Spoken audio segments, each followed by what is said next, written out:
There again, much as I detest the idea of digital ID cards, I fear that it is a concept whose time has come. Whether by coincidence or design, a number of big companies have introduced their own digital ID schemes at roughly the same time that the British government is planning to launch a national digital ID card. The Odeon cinema chain, for example, is suggesting that it will make life easier if you send them a photograph of yourself and also scan in your passport or driving license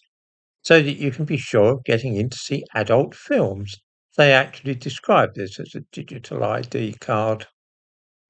Meanwhile, Uber Eats are starting their digital ID system, which again entails sending them a photograph and scanning in some document for them to examine and store for future reference.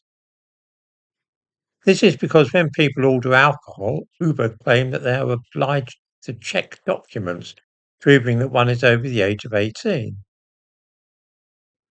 Personally, I don't think that one needs to be a tinfoil hat-wearing conspiracy theorist to suspect that it is no coincidence that Prime Minister Keir Starmer lately announced that he intends to set up a national digital ID programme, which will, as he remarked a few days ago, make it easier to gain access to your own money. The rash of big companies suddenly requiring their own form of digital ID will make it easier in a year or so for the governments to claim that their new ID card will indeed make our lives easier. Because, of course, by that time, we are likely to have shops, banks, cinemas, airlines, pubs, and food delivery companies all demanding a different type of digital ID of their own.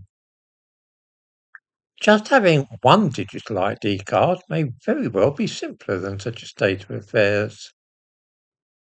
I can see the motive for the companies in having this sort of thing going because it will enable them to gather a huge amount of information about us and to analyze our habits, our eating habits, our travel habits, we do in our leisure time and so on. Having a copy of our passport on hand and being able to match it up with what we're getting up to online and indeed in real life will be a huge boon to those commercial concerns. I shall certainly not sign up for any of these forms of identification, including the one operated by the government when it begins, but I'm under no illusions at all about where all this is heading, which is in the general direction of needing both a mobile telephone and an app from the government in order to conduct our day-to-day life. The writing is clearly on the wall, and however much we resist, I think that this is very definitely the shape of things to come.